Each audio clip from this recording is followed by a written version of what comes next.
pessoal, tudo bem? Leslie aqui. Vamos falar de São Francisco. O que está acontecendo? Estamos na época do Combine e das entrevistas dos tanto os jogadores quanto técnicos, quanto como é que chama? Jogadores, técnicos, general managers, então, enfim, todo o pessoal da NFL está reunido principalmente em Indianápolis para o Combine. Infelizmente, como vocês podem ver, eu estou aqui na minha humilde residência fazendo um videozinho para vocês, mas vou trazer alguma coisa relacionada a John Lynch, o que ainda é o General Manager de São Francisco. Acredito que ele até mude porque ele está sendo vice-presidente de pessoal, enfim. E o que ele falou? Entre algumas coisas, ele se esquivou, e eu vou fazer um vídeo só sobre o coordenador defensivo de São Francisco. Tem algumas coisinhas aí, Brandon Staley andou sendo entrevistado, enfim, tem algumas coisinhas ali e eu vou, obviamente, emitir minha opinião. E ele falou que algumas coisas não se modificaram nessa época, ele não acredita na modificação, porque está tudo funcionando bem, aquela coisa toda sobre a política de São Francisco em relação a draft e em relação aos demais jogadores, enfim, a política dele de pessoal e de formação de elenco. O que isso traz para a gente? Traz que vai ser mais do mesmo? Provavelmente sim, tá? Então provavelmente sim.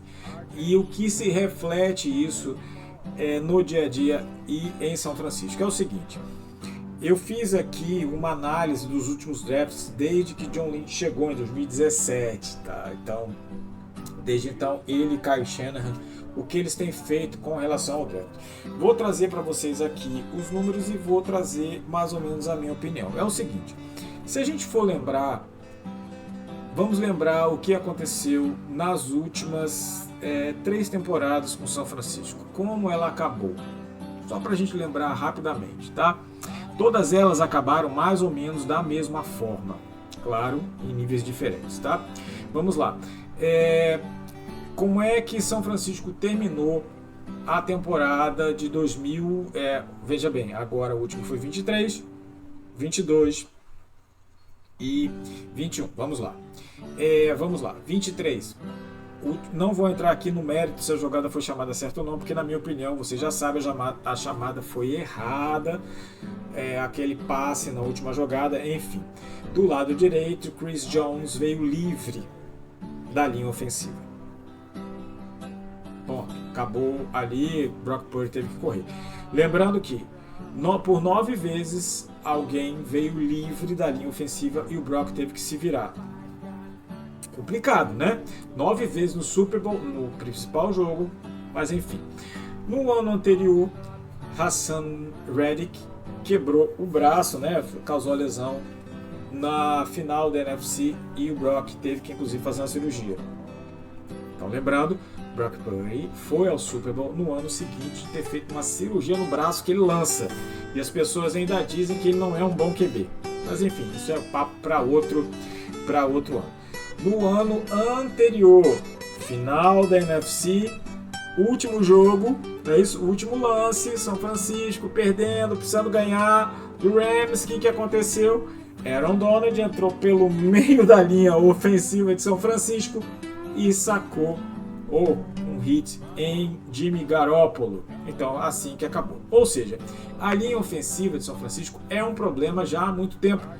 E politicamente, dentro da política de pessoal, ou seja, do que eles querem fazer com o pessoal, eles não têm utilizado o seu grande capital de draft na linha ofensiva, principalmente do lado direito da linha ofensiva. Tem tentado ajustar ali, eles draftaram o Mike McGlinchey, é uma realidade, mas não é assim que eles veem o seu capital de draft. Então vamos lá, vamos voltar neste último ano. O que eles fizeram com a linha ofensiva? Mike McGlinchey saiu. Mike não era...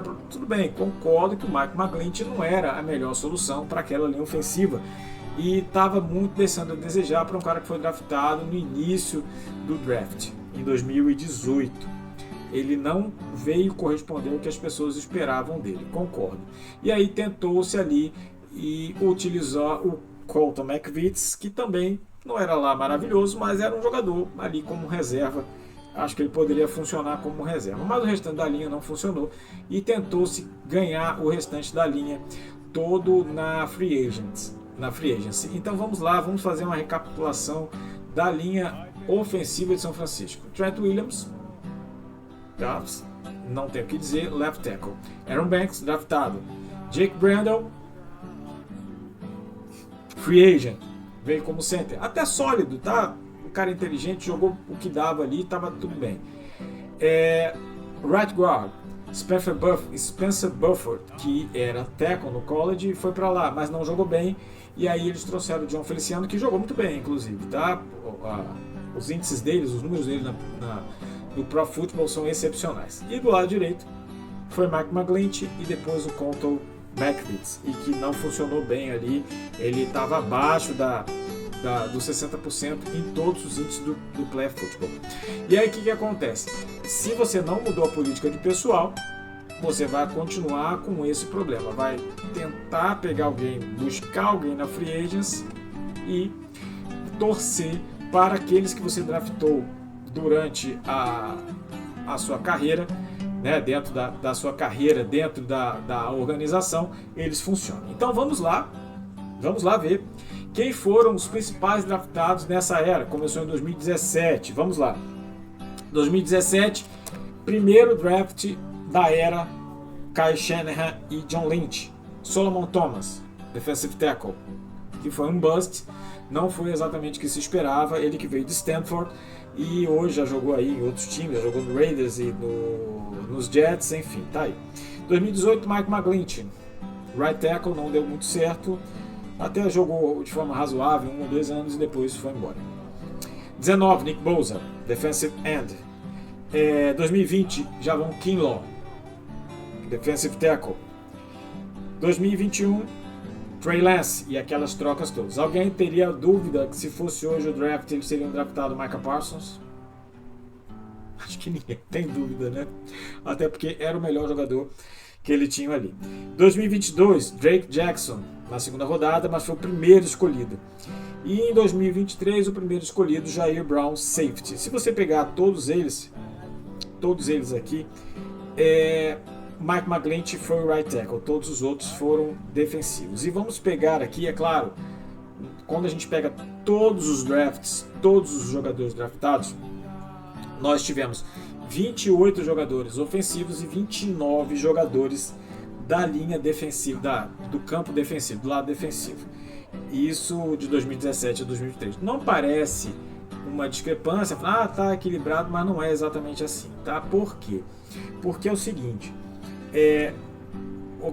proporcionalmente, se você pegar proporcionalmente do draft, eles draftaram mais alto os jogadores defensivos em geral, e no mais baixo, a partir do segundo dia, jogadores ofensivos. É claro, Jair Brown da terceira rodada, Talanoa Hufanga, mas em geral não é assim que eles colocam. Eles acreditam mais no desenvolvimento dos jogadores ofensivos e os jogadores defensivos mais pelo draft. Então, ou seja, do lado ofensivo, é claro, sempre tem o Brandon Ayuk, sempre tem o Deebo Samuel que é na segunda rodada, o Brandon Ayuk da primeira rodada, sempre tem esses jogadores. Mas em geral, o coaching staff acredita mais no desenvolvimento dos jogadores do draft do lado ofensivo do que do lado defensivo, acreditando que tem que pegar talentos mais próximos, mais altos no draft, pelo menos essa é a minha impressão, tá? Mais alto no draft do lado defensivo. E se você for ver, é mais ou menos assim que funciona. Só que isso não tem funcionado com a linha ofensiva. De 2017 para agora, eles draftaram apenas 5 jogadores de linha ofensiva. 5 jogadores de linha ofensiva. Essa é a realidade, tá? O próprio Colton McVitz está ali, Spencer Burford, alguns jogadores que ainda estão ali e outros que já deixaram a instituição. Se você pensa em jogadores que você vai tentar 10 anos e que você faz o draft no final do draft, você precisa draftar talvez um número maior para você poder pegar aqueles jogadores ali. Nem sempre no final do draft você vai pegar jogadores prontos para jogar. Em geral você não pega jogadores prontos para jogar no final do draft. Aquele plug and play, como a gente chama, né? Você pega ele, bota ele na posição e ele é titular, é no primeiro dia, gente. É primeira rodada. É isso que você espera da primeira rodada. Na segunda rodada, na terceira, pode ser que você tenha esses jogadores, mas em geral são jogadores que caem, vai depender do tipo de draft. Então, dos jogadores disponíveis e das escolhas em que você faz. E pode ser que você consiga esse tipo de jogador que vai ser titular imediatamente no segundo dia, mas isso não é o habitual. Então, o que a gente espera desse draft de São Francisco? Gente, São Francisco vai draftar defensive lineman. Vai ser o primeiro? Não sei. Agora, eu não estou esperando eles draftarem um offensive tackle na primeira escolha, que será na escolha 31, ou se eles fizerem troca. Não acho que isso vai acontecer. Outra coisa que o John Lynch deixou muito claro Brandon Aiyuk não vai sair de São Francisco. E John Jennings ele vai fazer o que ele pode para manter esses dois jogadores. Então, eu acredito que esses dois jogadores vão ficar. Não acho que ele vai draftar um offensive lineman logo na primeira escolha. Acho que não. Eu acho que ele vai draftar alguém do lado defensivo, tá bom? Eles têm esse hábito de observar mais o lado defensivo da bola e acha que do lado ofensivo eles vão dar o seu jeito. Minha opinião é que eles vão na Free Agents, vão renovar com o John Feliciano pela entrevista do John Lynch. Acho que foi isso. Então o John Feliciano deve retornar. E eu acredito que eles vão assinar na Free Agents com algum right tackle e se eu não me engano, é o Trent Brown, que já jogou em São Francisco, está saindo do Patriots, está como free agent, já tem 31 anos, era um jogador que jogava antes do Mike McGlinchey e eu acho que ele vem. Aí seria uma boa escolha. Spencer Burford, só para colocar aqui, o Spencer Burford não é um cara ruim, tá? Não é um cara ruim, é um bom jogador, só que ele precisa ganhar peso, precisa ganhar massa muscular para poder jogar. Que foi o que aconteceu com Aaron Banks. Aaron Banks jogou no primeiro ano, não estava muito bem, ganhou muita massa muscular, modificou o corpo dele, apesar que a gente sabe que o offensive line tem que ser pesado, tem que ter gordura também, tem que ter massa, mas ele mudou o corpo dele e é ótimo guarda do lado esquerdo. E esperava-se que o Spencer Burford fosse fazer isso. Se ele ganhar mais uns 4 kg de massa muscular nesse ano, ele vai ser um dos melhores guardas da liga. Mas eu acho que eles vão trazer o John Feliciano também, até pela flexibilidade dele de jogar de center também. E ele deve ser titular, tá? John Feliciano é um ótimo jogador. Se ele voltar, ele deve ser o titular, deve começar como titular.